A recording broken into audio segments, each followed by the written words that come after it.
All right, everybody, we are live. We are currently here uh, in beautiful Newtown, New South Wales, in Sydney, and I'm excited. I'm excited because I could potentially move to Newtown soon, which is something that I've wanted for a while. It would be great.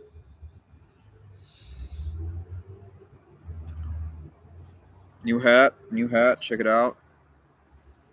What does it say? It says, "Oh my god!" I literally just realized I got this like a few hours ago. I thought it says Kindle. It says Kinder. Maybe it's a German word. No, Kinder. Kinder is with an R at the end. So I don't know. So anyway, no one's currently live, so it's just me, myself, and I, and the cars walking by. So that's all right.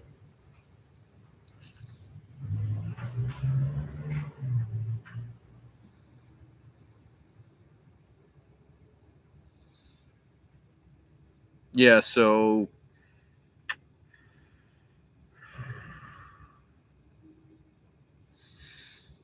sometimes it feels like one of the biggest victories I've had over the last couple of months is just connecting with my baseline desires. Just like paying attention and just asking myself like, what do you want to do? But anyway, it's not just about that. It's not just like the interrogation of what you want to do. It's also about like constantly reviewing the world and not just yourself and looking at all the obstacles in front of you. Like what's currently getting in my way? What's currently fucking me up? What's currently upsetting me? And there's a lot of things. There's a lot of things out there that are upsetting me, and once you try to acknowledge it, then you go, okay, so this is what I can do, this is what I can't do, and that's great. That's great because like even within myself, I can't fully control myself. It would be great if I could. It would be great if I could just set my mind on something and then just keep going until I get there. But right now I can't because I have issues. I have multiple issues and obstacles, and it's annoying. But at the same time, it's like I would rather just sit there and go, okay, this is what's happening right now, rather than like fully like constantly just be up on my own ass, like you're an idiot, you're a loser, you're pathetic. Because what that does, when the inner critic goes really hard on me, what I usually do is I respond by just shutting down, which is not a healthy thing to do. It's not healthy to shut down and just stop listening.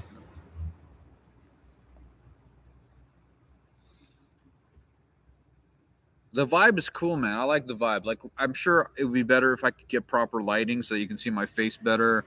But for now, it's like a sick little vibe that I've got going on.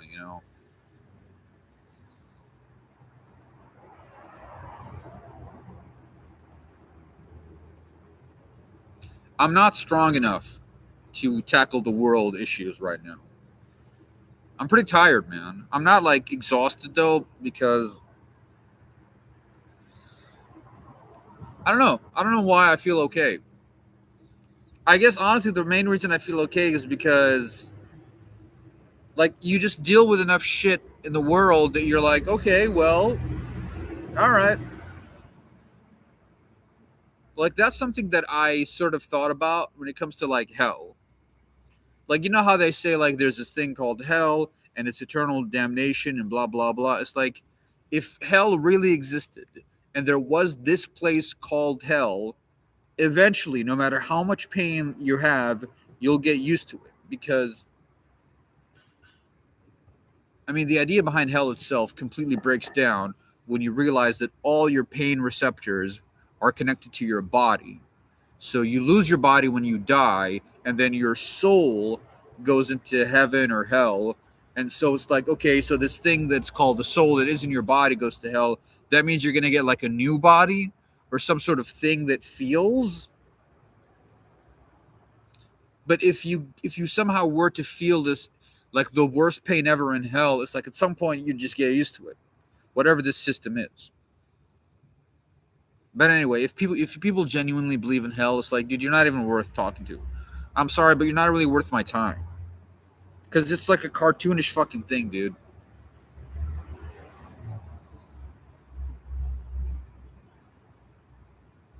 But anyway, right now, I'm not in hell.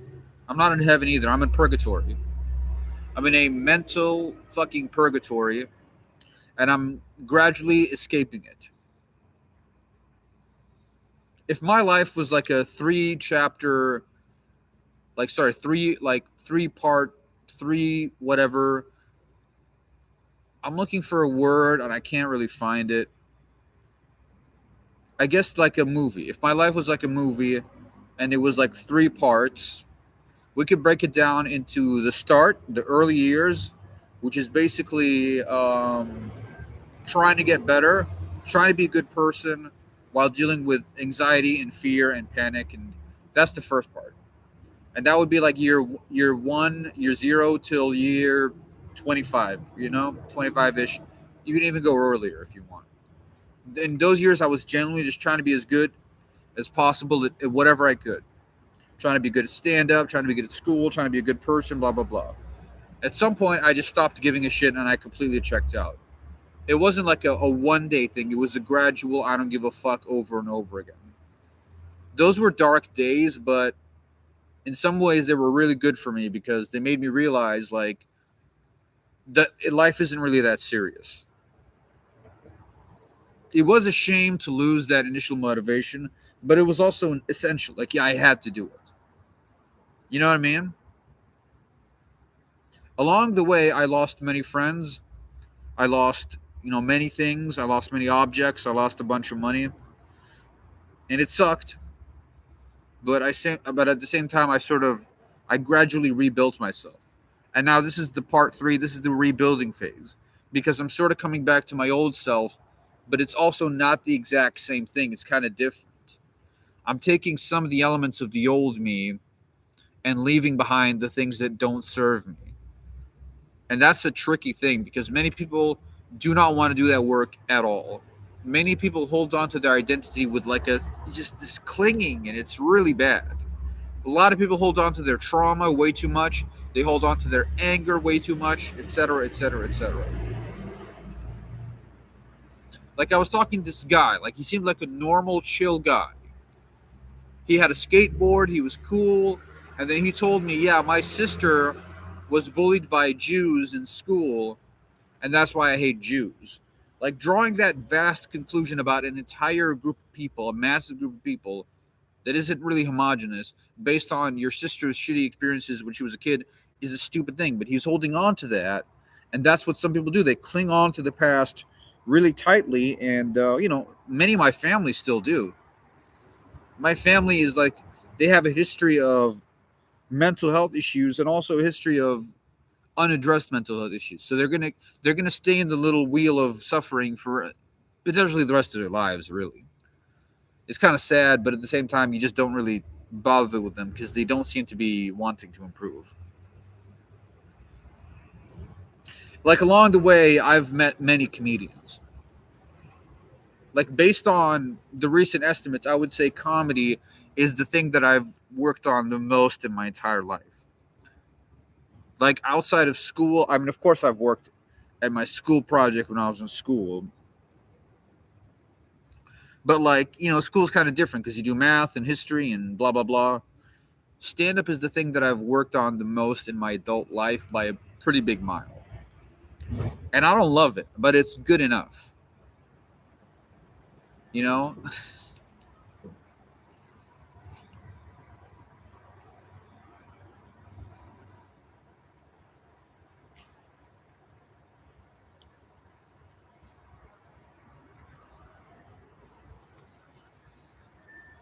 I'm starting to get some of my old energy back, and that's pretty good.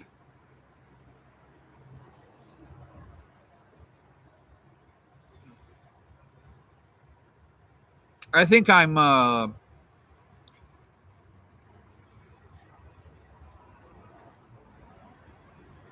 I think I'm doing all right relative to where I was like 12 months ago.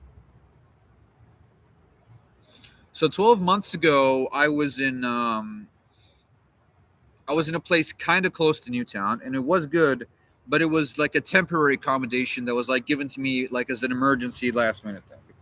So I knew I wasn't going to stay there long, but it was still pretty cool to just be close to Newtown.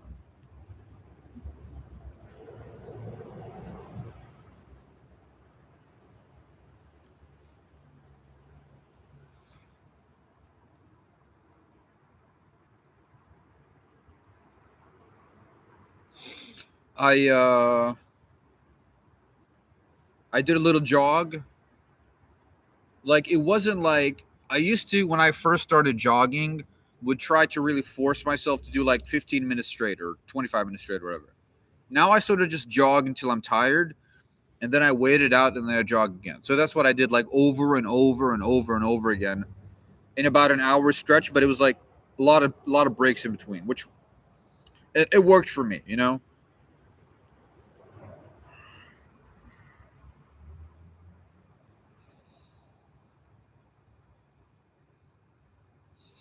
I really think it's a goddamn shame, dude, that like other people don't have my life. It's funny because I used to be genuinely envious of other people. I used to be envious of people who had like a house, a car, or like a girlfriend or a wife or kids or whatever it is, you know? I used to be kind of jealous of them. I used to feel really inadequate compared to other people. And the thing is like, look, okay,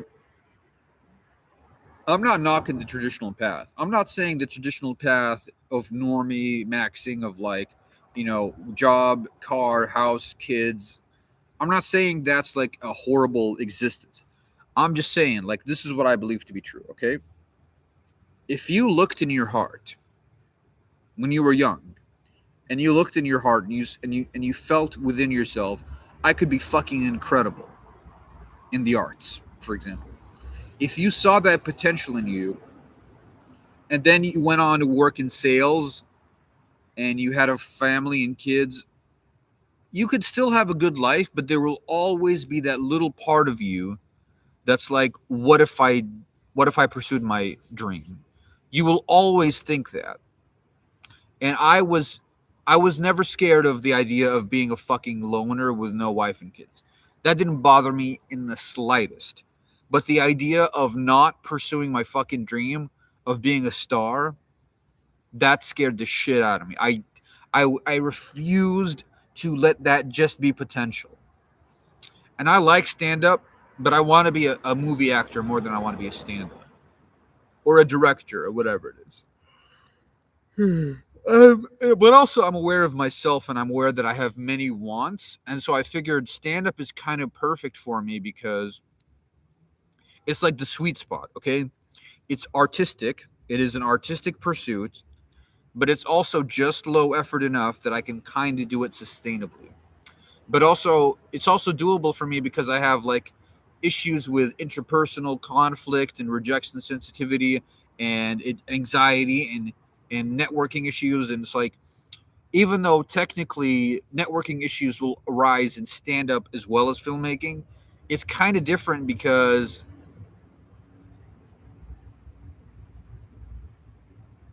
the only way to get good at filmmaking is to network yourself into the game. But to do stand up well, you can kind of get away with being a fucking loser and a weirdo for a long time if you're willing to just eat a little bit of humble pie, which is what I did basically. This is the only sacrifice I needed to do in stand up, which is I can't really get much booked gigs right now. That's the only really sacrifice I've made. And the upside is that I don't give a fuck and I just try to get good every week. And even if I'm not getting good at like a, incredible rate, I'm still in the game. And considering who I am, considering that I'm naturally just very edgy, I'm naturally very weird, I'm kind of fucked up, I'm kind of demented, whatever. Considering that, just staying in the game is fucking hard, man. Some people are just normal people who do stand up. They have like a sense of humor that's really normal. Like, for example, Gary Gulman, right? Gary Gulman is like, oh, he's a mental health warrior. He dealt with depression. It's like, that's cool, but generally speaking, Gary's humor is very mundane.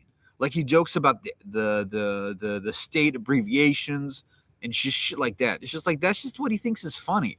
He's a little bit sophisticated because he reads or whatever, but in general, he's like a pretty accessible comedian. Whereas I know myself, and I'm far more towards the Nick Mullen, Tim Dillon pathway, which is much harder to sustain, especially in a place like Australia where people are just pussies. Like they're scared.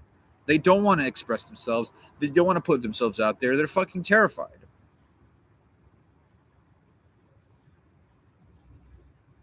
But I think right now, I would say there is like a little bit right now in the comedy scene in Sydney. I would say right now there is like, in my opinion, they're starting to come around a little bit on me because eventually everyone warms up to me because they realize I'm just not going to leave. God, I don't even think it's that. It's just that I'm a nice person. And after a while, it's like whatever bullshit they heard about me, whatever fucking Steph Broadbridge wants to say about me behind my back, she can go ahead. Steph Broadbridge is a person who has made it clear she fucking dislikes me and wants nothing to do with me. And I'm aware right now Steph is hot shit. She did her little fucking musical show, the Ray Gun parody musical, which is, by the way, what a genius idea. You know, making a show about a fucking meme that gets outdated within, several months. Wow, what a winner of a concept. The only reason it went anywhere is because she got sued by Ray Gun. And people in Australia fucking hate Ray Gun enough to want to watch a show that she tried to block. So it's kind of like a spiting Ray Gun thing, as far as I can tell. But anyway, Steph made it clear she doesn't like me, and she's higher up in the scene, and she did every fucking gig imaginable, and she networked her way to some high-ranking fucking official place, and that's cool. And I know there's gonna be a while before she fucking dies, because she's like 42-ish or whatever. But I don't care about her that much. I want to succeed.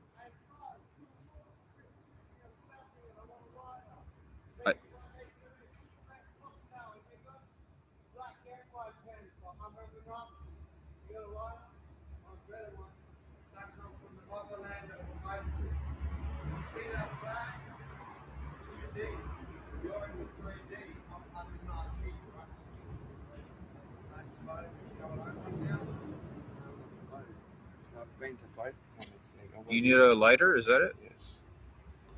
Okay, dude. So I'm just recording a video, but yeah, go ahead, man. Cool, man. Can I be in it? Yo, Skinny Boy Skill, look at this chest, right? He's live. Go ahead, man. Use lighter, yeah. Lucifer, part nigga, I am Horus. Never respect me. I'm not. Well, that's just universe. What's your name, buddy? Anunnaki Horus. Tech glitch from Hacker in Upper Realm. You got it on live? Let me type Skinny Boy Scale. Search me on motherfucking SoundCloud right now while I smoke a cigarette, nigga. I'm currently a nobody, I so don't give a fuck, nigga. You're gonna raid my freestyle. I'm gonna shoot you one day, and that's not a threat. That's an ethical threat. Do you believe me, mashallah? Say it out loud so I don't get robbed for lies. I love you, bro. Open a new tab, man. You're gonna watch Park's Incarnation Freestyle before 2 weeks with a little bit of energy. So look at my Pokemon, Static Cow, African, nigga. White and Black Panther. What's my current, nigga? What's my DNA? 2 white parents, nigga. Sunlight, melanin. Indian hack. Save it. It's new tab. SoundCloud. I want to react with this cigarette, brother. I have a CP test. You've never seen Too True. No face, no case. I'm up to meet the light realm. I will show you this photo. Can you plug my phone in? It's on airplane mode. Termux package. Anunnaki. I have 100 proof of divine photo. I will stay here or you will get beamed to next kin with me. Trump is trying to launch a new code as a threat. Sin God, look at my cigarette. You're not sinning, it's for importance. Mantra is aligned. Too true. I am the source code. Plug it in with your GPS. Sorry, source code activated. You have to do it. Or we die. I'm sorry, I don't understand. And Trump will nuke us because we're with our neighbors. So guess what, nigga? Let's sit here and let's get a job together. So I already am a source code operator. Okay. You feel me? I know where you're from. Blue and red, nigga. And I just did it psychotically because the life is would have bashed my head in for no reason. I'm a white and Black Panther and Nike, nigga, solo. Everything is true.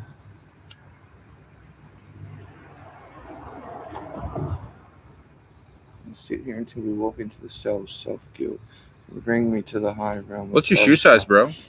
Nigga, white and Black Panther, criminal 2. What size shoes do you wear? Nigga, section 1411. What you gonna do? Crip it out, nigga?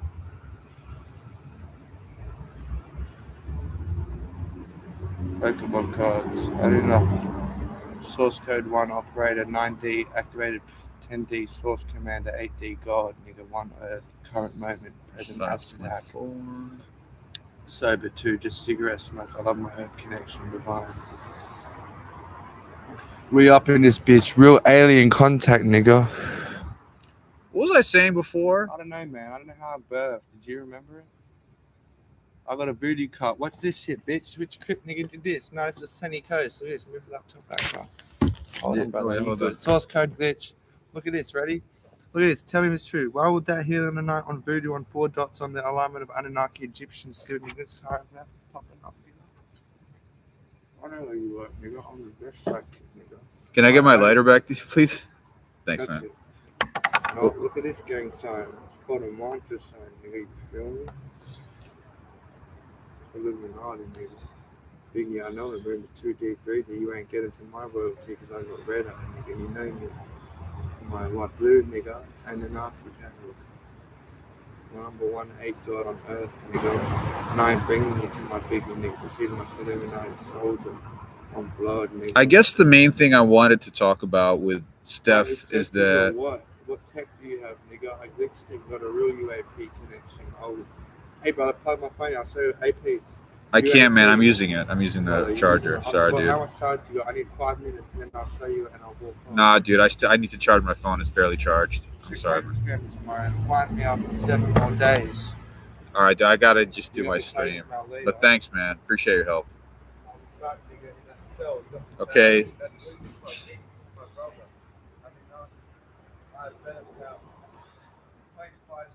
All right, dude.